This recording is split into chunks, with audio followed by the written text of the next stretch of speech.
अपनी लाइफ में कुछ नया सीखने की चाह रखते हैं तो इस चैनल को अभी सब्सक्राइब कर लें। श्री शिवाय नमस्तुभ्यम, श्री शिवाय नमस्तुभ्यम। नमस्कार, आप सभी का स्वागत है। दोस्तों, महिलाओं के लंबे बाल उनकी सुंदरता और सौभाग्य के प्रतीक होते हैं। लंबे बाल होना स्त्रियों का एक प्रकार का आभूषण है जो मां लक्ष्मी को अत्यंत प्रिय होता है। इसीलिए लंबे बालों का स्त्रियों के लिए बहुत अधिक महत्व होता है। लेकिन आप ये बताइए कि आप जब भी अपने बाल बनाती है अथवा कंघी करती है तो आपके बाल टूटते हैं और बालों का जो गुच्छा निकलता है, आप उसका क्या करते हैं? कहीं आप भी बाकी महिलाओं की तरह अपने बालों के गुच्छे को इधर उधर तो नहीं फेंक देती है या फिर कचरे के डब्बे में बिना सोचे ही डाल देती है? अगर आप भी ऐसी गलती करती है तो सावधान हो जाइए। ये गलती आपको बहुत बड़ी मुसीबत में डाल सकती है, आपके जीवन में परेशानियां खड़ी कर सकती है। इससे आप अपने ऊपर विपदाएं ओढ़ कर ले रही हैं। कहीं आप शारीरिक तौर पर बीमार तो नहीं रहती है? या फिर आपको कभी ऐसा महसूस होता है कि किसी ने आपके ऊपर कोई तंत्र मंत्र तो नहीं कराया है? क्या आप भी नकारात्मक शक्तियों के वश में रहती है? अगर आपको भी बार बार क्रोध आता है, आप हमेशा गुस्से में रहती है, चिड़ाचिड़ापन सताता है, पेट से संबंधी बीमारी है अथवा मानसिक परेशानियों से जूझ नहीं रही है, इसके पीछे आपके बालों का गुच्छा हो सकता है जिन्हें आप यूं ही फेंक देती है। इतना ही नहीं, ये आपके जीवन में आर्थिक परेशानियां भी खड़ी कर सकती है। परम पूज्य पंडित मिश्रा जी का कहना है कि जो भी महिलाएं अपने टूटे हुए बालों के गुच्छे को यहां वहां फेंक देती हैं, उन महिलाओं के जीवन में बहुत सारी परेशानियां बिन बुलाए ही आ जाती है और ऐसी महिलाएं हमेशा नकारात्मक शक्तियों के प्रभाव में ही रहती हैं। तो दोस्तों, आखिर इन बालों का करना क्या चाहिए? आपके मन में भी यह प्रश्न अवश्य ही आता होगा। तो आज के इस वीडियो में आपको बताने वाले हैं टूटे हुए बालों को क्या करना चाहिए, उन्हें कहां फेंकना चाहिए, क्या उनका दान करना सही होता है? इन सभी सवालों के जवाब जानने के लिए आप इस वीडियो को पूरा जरूर देखें। लेकिन उससे पहले अगर आप इस चैनल पर नए हैं तो इसे सब्सक्राइब जरूर करें। साथ ही वीडियो को लाइक करके कमेंट में श्री शिवाय नमस्तुभ्यम जरूर लिख देना। दोस्तों, हिंदू धर्म के प्राचीन ग्रंथ सामुद्रिक शास्त्र में महिलाओं के बालों से संबंधित महत्वपूर्ण जानकारी दी गई है। महिलाओं के बालों से ही उनके स्वभाव और व्यवहार तथा भाग्य का भी पता चलता है। स्त्रियों के बाल देखकर ही जान सकते हैं कि उस स्त्री का आचरण कैसा है।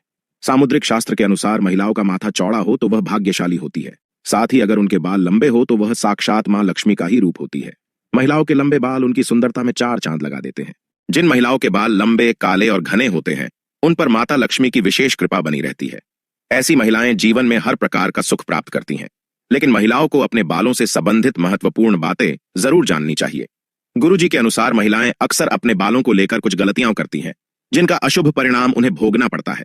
जैसे कि महिलाओं को यह पता नहीं होता है कि उन्हें अपने बाल किस दिन धोने चाहिए और किस दिन नहीं धोने चाहिए। साथ ही महिलाओं के बाल काटने के संबंध में भी बातें बताई गई हैं। उन्हें अपने बाल कब कटवाने चाहिए और कब नहीं, इससे संबंधित नियमों का पालन भी महिलाओं को करना चाहिए, अन्यथा इसका अशुभ प्रभाव पड़ता है। हमारे शास्त्रों में यह मान्यता है कि हफ्ते के कुछ दिनों में महिलाओं को अपने बाल नहीं धोने चाहिए और काटने भी नहीं चाहिए। ये उनके लिए और उनके परिवार के लिए उचित नहीं होता है।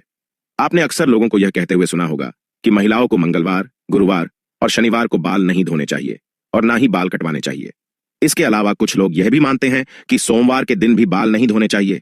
इसके अलावा महीने की कुछ खास तिथियों पर भी बाल धोने की मनाही की गई है, जैसे अमावस्या, पूर्णिमा, एकादशी आदि दिनों में भी महिलाओं का बाल धोना या कटवाना वर्जित होता है, क्योंकि इन दिनों में चंद्रमा उच्च या नीच स्थिति में होता है और इसका प्रभाव महिलाओं के मस्तक को प्रभावित कर सकता है।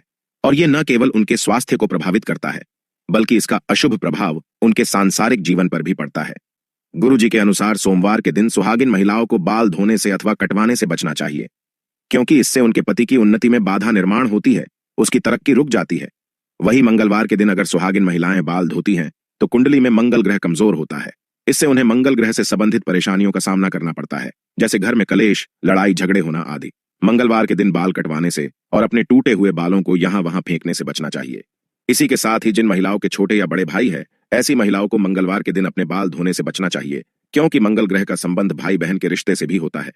जो महिलाएं मंगलवार और सोमवार के दिन अपने बाल धोती है, ऐसी महिलाओं के भाई के जीवन में परेशानियां आ सकती है। बुधवार को बाल धोना शुभ माना जाता है। इससे धन संपत्ति में वृद्धि होती है, घर में सुख समृद्धि और व्यापार में बढ़ोतरी होती है। वही गुरुवार के दिन स्त्रियों को ही नहीं बल्कि पुरुषों को भी बाल नहीं कटवाने चाहिए। कहा जाता है कि गुरुवार के दिन बाल धोने से घर में दरिद्रता पसार लेती है, आर्थिक तंगी होने लगती है, धन की हानि का सामना करना पड़ता है और गुरु कमजोर होने पर आपका ऐश्वर्य और धन वैभव भी नष्ट होने लगता है। गुरु जब कमजोर होता है तो राजा को भी रंग बना डालता है। इसी के साथ ही शुक्रवार का दिन बाल धोने के लिए और कटवाने के लिए अत्यंत शुभ माना जाता है। यह मां लक्ष्मी का दिन है। इस दिन बाल धोने से मां लक्ष्मी की कृपा प्राप्त होती है। अगर इस दिन महिलाएं अपने बाल कटवाती हैं तो उसे इधर उधर ना फेंके। ऐसा करने से धन की हानि होती है। शुक्रवार को बाल धोते हैं तो शुक्रदेव भी प्रसन्न होते हैं। इससे आपके घर में धन संपत्ति, वैभव, मान सम्मान की वृद्धि होती है। लेकिन शनिवार और रविवार के दिन महिलाओं को अपने बाल धोने से बचना चाहिए। कुछ महिलाएं छुट्टी होने के कारण रविवार को बाल धोती है, लेकिन ऐसा नहीं करना चाहिए, क्योंकि इससे कुंडली में शनि, राहु और केतु कमजोर बनते हैं, जिससे आपके जीवन में शारीरिक, मानसिक और आर्थिक तौर पर कई परेशानियां निर्माण होने लगती है। इसके साथ ही अमावस्या, पूर्णिमा, एकादशी के दिन भी बालों को धोने की मनाही की गई है, क्योंकि इस दिन बाल धोने से अशुभ परिणाम प्राप्त होते हैं। वैसे तो सामुद्रिक शास्त्र में कहा गया है कि महिलाओं को अपने बाल कभी कटवाने ही नहीं चाहिए, क्योंकि महिलाओं के बालों का संबंध मां लक्ष्मी से होता है और आपके बाल जितने ज्यादा लंबे होते हैं उतनी ही सुख, समृद्धि और ऐश्वर्य आपके घर में आता है। लेकिन बाल इतने भी ज्यादा बड़े नहीं होने चाहिए कि वे चलते समय जमीन को स्पर्श करें। जमीन को बाल स्पर्श करते हैं तो जमीन की नकारात्मक ऊर्जा बालों के माध्यम से मस्तिष्क में प्रवेश करती है। इसीलिए बाल बहुत ज्यादा लंबे भी नहीं होने चाहिए। बाल कटवाते समय भी कुछ बातों का ध्यान रखना चाहिए। अगर आप रोजाना बालों में कंघी करते हैं तो बालों का जो गुच्छा निकलता है तो उसे यहां वहां ना फेंके। इसे किसी के पैरों में ना आने दे और ना ही अपने बालों को कहीं पर भी खुले में ना छोड़े। रोजाना कंघी करते समय बालों का गुच्छा तो निकलता ही है और महिलाएं बिना सोचे ही उसे नाले में अथवा कचरे के डब्बे में फेंक देती है, या कुछ महिलाएं इसे जमा करके रखती हैं और किसी दिन बेच देती है। लेकिन ऐसी गलती कभी नहीं करनी चाहिए। महिलाओं को यह जानना जरूरी है कि महिलाओं के बालों से तंत्र शास्त्र किया जाता है, और जो महिलाएं अपने बालों को यहां वहां फेंक देती हैं और उनके बाल किसी दुष्ट या पापी व्यक्ति को मिल जाए तो वह उन बालों का दुरुपयोग कर सकता है। इसके साथ ही ऐसे बालों की तरफ नकारात्मक शक्तियां भी आकर्षित होती है, जिसका नकारात्मक प्रभाव उस महिला के जीवन पर पड़ सकता है। ये नकारात्मक शक्तियां उन पर हावी हो सकती हैं और उन्हें मानसिक रूप से परेशान कर सकती है। इसी के साथ ही कई तांत्रिक लोग महिलाओं के बालों का प्रयोग करके महिलाओं पर वशीकरण भी कर लेते हैं। साथ ही तांत्रिक लोग अपने तंत्र शास्त्र में शक्तियों को सिद्ध करने के लिए भी महिलाओं के बालों का इस्तेमाल करते हैं।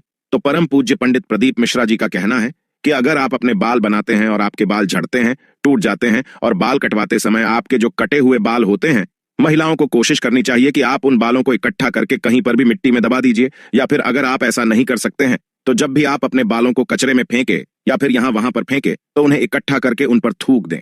ऐसा करने से कोई भी तांत्रिक या फिर बुरी शक्ति आपके बालों का इस्तेमाल नहीं कर सकते। तो दोस्तों, इस प्रकार से गुरु जी ने महिलाओं को महत्वपूर्ण उपदेश दिया है। उम्मीद है आपको यह जानकारी अच्छी लगी होगी। वीडियो को लाइक जरूर करें और कमेंट में जय मां लक्ष्मी और जय श्री कृष्ण जरूर लिखें।